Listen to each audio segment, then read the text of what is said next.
The rhetoric about hatred, about mistrust of government, about paranoia of how government operates, and to try to inflame the public on a daily basis, 24 hours a day, 7 days a week, has impact on people, especially who are unbalanced personalities to begin with.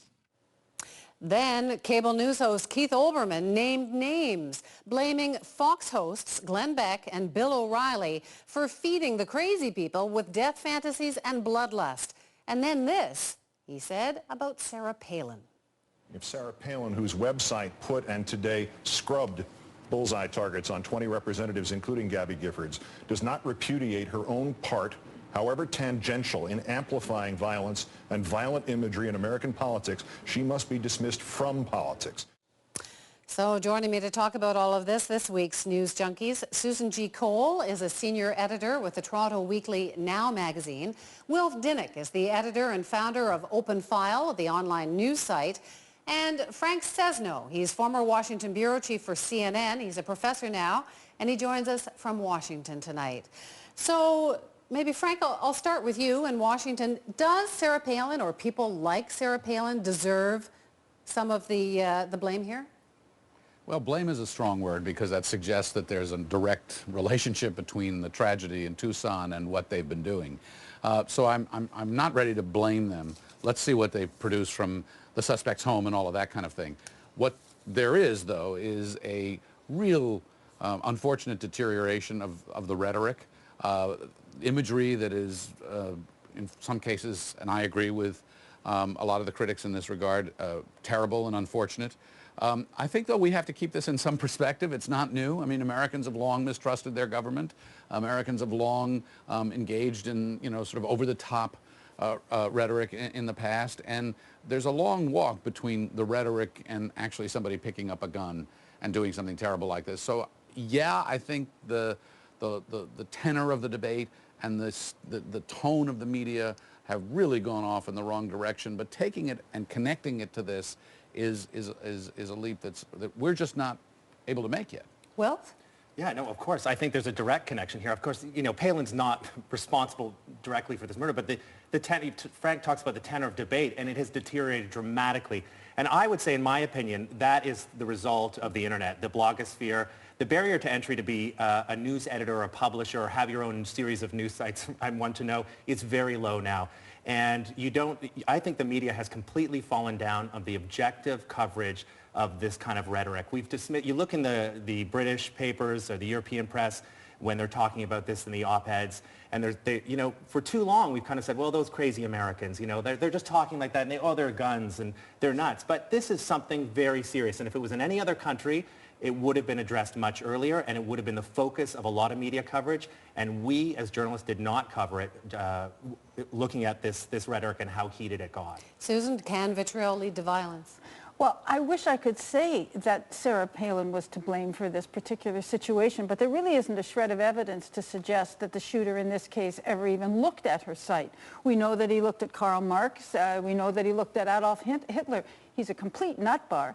And can I say that I'm really glad that the situation has brought up the whole idea of the nature of the debate in the United States, which we found appalling up in this country for a while. See also the healthcare debate.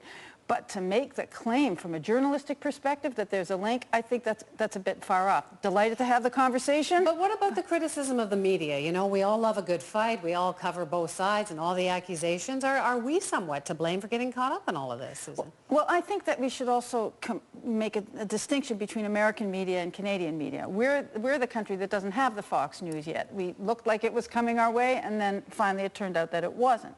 So I'm not sure we're yet able to blame the media. I personally do wish that the media could help contribute to a more solid kind of debate in the United States. But I think it's just too early to say right now. So, Frank, do you think anyone's going to apologize or be repudiated in the States for this? Well, it could change the tenor and the tone. I mean, I think that's already started to happen in the political circles. We've seen the Republicans, they're going to have to back off a little bit. And I think this is not just about the media's rhetoric, by the way. I mean, I'm appalled by what I see, not just in the media, and though I'm not making the connection to necessarily, or not yet anyway, to what we've seen take place in Tucson. I'm shocked, and frankly, one of the reasons I don't do media anymore is because I don't like what it's become in this country. It's become cheaper. It's a total rush for ratings, where what is rewarded is how outrageous you are. And it's rewarded both with a big paycheck, because Glenn Beck and Keith Olbermann make a ton more money than I ever did, but it's also rewarded, unfortunately, in the ratings. That's where people seem to go. And it becomes more and more outrageous. So who's to blame here, Wilf? I mean, you're not liking it, but what can be done about it, Will? Well, what can be done about it is you got to scream about it, like you're doing now, I hope. Yeah, and I think that also the journalists have to really, look at the due diligence here.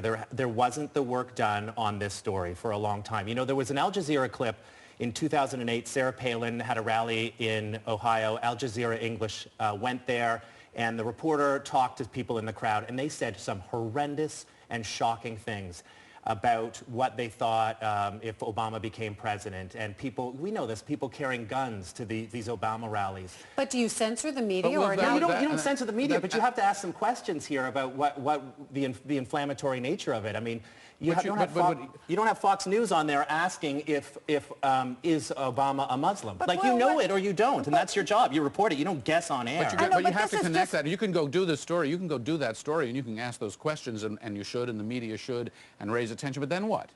I mean, unless you're going to connect it to something serious, what are the consequences? I'm concerned here because, ironically, as the alternative News Weekly representative, I'm concerned here that people are so quick to say that this shooter was influenced by media. We have absolutely no idea at this time what they're influenced by. And what's interesting to me is how quickly in the 24-hour news cycle, news media had to come up with a reason for this happening. It took 25 seconds before they were blaming people. What do you want to see the focus on? Guns, of course, and that's the irony that in all of what we've seen so far, everybody's talking about Sarah Palin and the crosshairs. That's a gun image, to be sure, but really the question is, this, in my view, would not have happened if Americans weren't so in love with their guns in the Second Amendment. And I don't understand why we're going to media when, in fact, the availability of guns is really to anybody, especially in this case, because he was plainly imbalanced and nobody was able to check into how he got his gun. That's what we should be talking about at this time, in my view. Well, I guess why did he target a congresswoman? Why did he go to the congresswoman at the corner? Because there's a tacit... It's tacit saying it's okay because everyone's so angry at their government, and it's okay to say, let's take back the government, they're communists and socialists, and grab your gun, come to a rally. I mean, yes, of course, he didn't target this woman because she was, going to reform the health care bill. He's a nutter. It takes a nutter to do that. But exactly. But the media is helping say it's okay to be this angry at government. Well, actually, Frank, the sheriff that we heard from earlier was saying that the guns are completely out of hand. They're now talking in his state about giving guns to students and teachers. Why isn't the American media talking about guns? It's a remarkable thing, and I have to say, Susan, I agree with you. It's almost the third rail in this country. We have a Columbine, we have a Virginia Tech, those terrible shootings where all those students and others were killed. We have something like this. And what you see first is blame the political discourse, blame the media. It becomes very difficult to see somebody writing a story about blame the gun. It just isn't done in this country, and it's almost this kind of conspiracy of silence, if I can call it that, where that is not part of the discussion. There is a connection, though, to the gun and the media, because what you're seeing, whether it's Sarah Palin making her comments and declarations or those in the media, is why the sheriff and others invoke them, is it seems that they are, through their language, either indirect metaphors or otherwise directly, making it sound like, grab your gun and come to the rally, as you say. But last point, Susan, we've got to wrap up in just a moment. Well, here we have a situation in which they're talking more in America about banning the language of guns. You can't use the word target, you can't use the word draw a bead on, and they're not even looking at their Second Amendment and their obsession and passion for guns. Does anyone think that any good will come of this? Everyone's talking about maybe we should cool it down now. Frank, quick answer? Well, I hope so. Maybe. I think it would be, I've been down this road before and we've seen other tragedies and we catch our breath and we go, oh, isn't that terrible, for a week, a month, and then move on. Well, whatever, and then we go on. Yeah, no, I don't think anything of all. The positions are going to be entrenched even more. Red media, blue media, Republican media, Democratic media, Fox, CNN, they're all going to be going at each other and pointing fingers. Well, it's certainly got us talking. Maybe it'll get us thinking too. Thanks, guys, so much. It was interesting to hear from you.